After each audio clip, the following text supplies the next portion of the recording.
वसुदेवसुतं देवं कंसचाणूरमर्दनं देवकी परमानन्दं कृष्णं वन्दे जगद्गुरुं कृष्णं वन्दे जगद्गुरुं कृष्णं वन्दे जगद्गुरुं।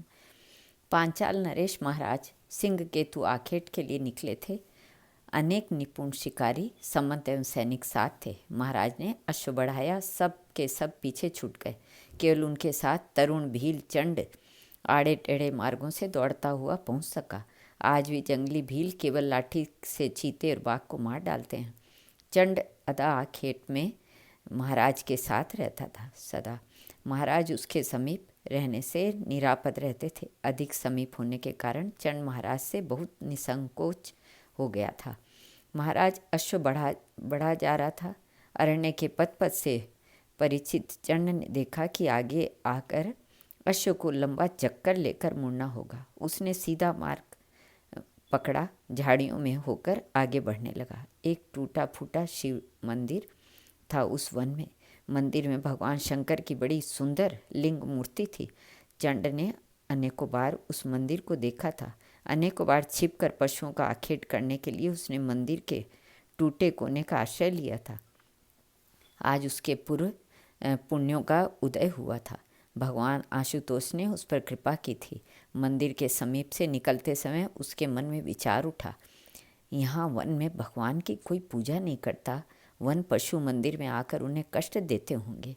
मैं ले चलूँ तो जैसी हो सकेगी वैसी पूजा तो होगी। मंदिर में जाकर उसने मूर्ति उठा ली और शीघ्रता से आगे चला गया। महाराज देखिए, भगवान शंकर की कितनी सुंदर मूर्ति है। यहाँ वन में भला कोई कैसे इसकी पूजा करता। मैं उठा लाया हूँ, लेकिन पूजा करना तो मुझे आता नहीं है। आप कृपा करके बता दें तो वैसे ही उनकी नित्य पूजा किया करूं। चंड ने महाराज से पूछा। मार्ग कठिन था, अश्व धीरे धीरे जा रहा था। बड़ा अच्छा किया तुमने। अब इन्हें नित्य स्नान करा के आसन पर बैठा दिया करो। ये चंदन नहीं लगाते, इनको तो चिता भस्म लगाना प्रिय है। नित्य चिता भस्म लगाया करो। बेलपत्र फूल चढ़ाकर धूप दिखा दिया करो और बत्ती जला दिया करो। जो खाने पीने को हो इन्हें भोग लगा दिया करो। पूजा के पश्चात इनके सामने नाचा गाया करो। इन्हें नित्य देखना बहुत प्रिय है। हाँ, देखना, इन्हें लगाना चिता की भस्म, कोई दूसरी राख मत लगा देना। महाराज धार्मिक थे। भील के भोलेपन से उन्हें हंसी आ रही थी। भीलों के नित्य को उन्होंने अनेक बार देखा था, उसका भी उन्हें स्मरण हो आया था। चंड ने समझ लिया कि अब वह पूजा का पंडित हो गया है। हाथ जोड़कर महाराज को प्रणाम किया। उसने लौटते ही अपनी झोंपड़ी का एक कोना लीप पोत कर एक मिट्टी की वेदी बनाई और उस पर शंकर जी को बैठा दिया। बेलपत्र फूल के लिए कोई कठिनाई थी नहीं।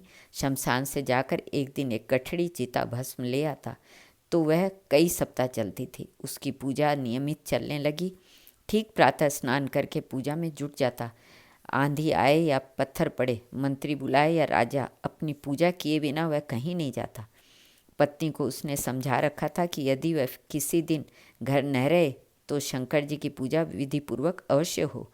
जाते समय बराबर पत्नी को सावधान कर जाता कि पूजा में प्रमाद न हो। एक दिन चंड की चिता भस्म समाप्त हो गई। वह प्रातः उठते ही भागा शमशान। पहले दिन राजा ने उसे बुला लिया था तो बहुत रात्रि गए वह घर लौटा था। चिता भस्म संग्रह कर नहीं सका था। रात्रि में वर्षा हुई थी, खूब जोर की। शमशान में भला भस्म कहाँ। बहुत दौड़ धूप के बाद उसे वह निराश होकर लौट आया। खेद एवं पश्चाताप के कारण उसके नेत्रों से आंसू बह रहे थे। लौटकर झोंपड़ी में सिर पकड़कर बैठ गया। आप इतने दुखी क्यों हैं? पत्नी ने पूछा। मैं बड़ा अभागा हूँ, कहीं भी चिता भस्म नहीं मिली। आज भगवान की पूजा कैसे होगी? भला पूजा किए बिना मैं जल भी कैसे पी सकता हूँ? आज भगवान बिना पूजा के रहेंगे। हाय, भील के उस लोह शरीर में इतना भावपूर्ण कोमल हृदय है, यह कौन सोच सकता है? बस इतनी बात के लिए आप इतने व्याकुल हैं? स्नान कीजिए, चिता भस्म तो अभी मिल जाएगी। भीलनी ने पति को आश्वासन दिया। बिना एक क्षण रुके वह मुड़ पड़ी। द्वार के सम्मुख थोड़ी दूरी पर एक पीपल का वृक्ष था। वहाँ उसने मिट्टी की वेदी बना दी और झोंपड़ी का सब सामान निकाल निकाल कर उसी वृक्ष के नीचे रखने लगी।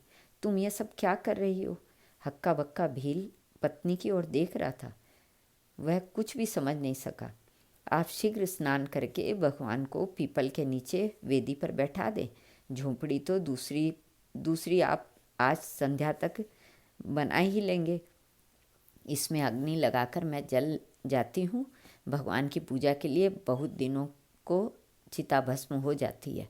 जिस निरपेक्ष से भील वन पशुओं का आखेट करता था, उसी निरपेक्षा से भीलनी अपने शरीर की आहुति देने की बात कह रही थी, जैसे एक साधारण खेल करने जा रही हो। वह चंड ने पत्नी के मुख की ओर देखा। पत्नी के त्याग, प्रेम, भक्ति ने उसे प्रेम विभोर कर दिया।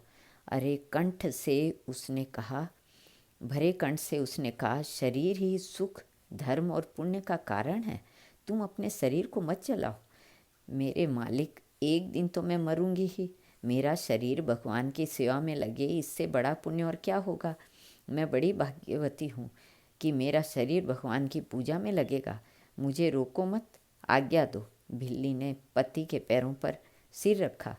भील के नेत्रों से बूंदें टपकती रही। वह बोलने में असमर्थ था। भिल्ली ने फिर स्नान किया, शंकर जी की पीपल के नीचे वेदी पर बैठाया, झोंपड़ी में अग्नि लगा दी। पति को पुनः प्रणाम करके वह भगवान शंकर की स्तुति करने लगी। श्रद्धा, पतिव्रत एवं त्याग ने हृदय को शुद्ध बना दिया। आवरण ध्वस्त हो गए। विशुद्ध ज्ञान तो अंतःकरण में ही है। उस दिन ज्ञान से परिपूत उसकी वाणी प्रेम से गदगद हो रही थी। हे प्रभु, न तो मैं कुबेर का पद चाहती हूँ, न स्वर्ग, न ब्रह्मलोक और न मोक्षी। मेरे चाहे जितने जन्म हों, परंतु सर्वदा मैं आपके चरण कमलों की रजनी भ्रमरी रहूं। आपके चरणों में मेरा नित्य अनुराग रहे। सर्वोच्च वर्ण में जन्म लेने, संपूर्ण शास्त्र विचार में समर्थ होने, विद्या पढ़ने आदि से क्या लाभ। जिसका चित्त आप परमेश्वर की भक्ति में लगा है, उससे अधिक त्रिभुवन में और कौन धन्य है। प्रार्थना करते हुए उसने प्रज्वलित अग्नि में प्रवेश किया। शरीर भस्म हो गया। चंड ने स्नान किया, पुष्प एकत्र किए। जल डालकर थोड़ी सी चिता भस्म शीतल करके उसने पूजा की। आज उसके हृदय में अपूर्व भाव था। अंतर में पत्नी के त्यागने के प्रेम की धारा प्रभावित कर दी थी। नैवेद्य लगाकर वह उन्मत्त की भांति भगवान के सम्मुख नृत्य करने खड़ा हुआ। आज से पूर्व पति पत्नी दोनों भगवान के सम्मुख नाचते थे। आज वह अकेला नाचेगा। मैं स्वप्न तो नहीं देख रहा हूँ। तुम कहाँ, यहाँ कैसे? तुम तो अग्नि में जल गई थी ना। चंड चौंक पड़ा। उसने देखा कि उसकी बाईं ओर नित्य की भांति साथ नाचने को उसकी पत्नी खड़ी है। सपना काहे का, आपके सामने आपकी दासी मैं ही हूँ तो खड़ी हूँ। मुझे तो स्मरण नहीं कि मैं कब आग में जली। भिल्ली ने पति की बातों से आश्चर्य प्रकट किया। आप लोग कैलाश पधारे हैं। भगवान गदाधर आपका स्मरण कर रहे हैं। भील दंपत्ति अभी आश्चर्य से छुटकारा नहीं पा सके थे कि एक दिव्य विमान आकाश से उतरा और एक भगवान शंकर के पार्षदों ने दोनों से प्रार्थना की। आदरपूर्वक दोनों को उन शिव पार्षदों ने विमान में बैठाया। बोलो भगवान और भक्त की जय।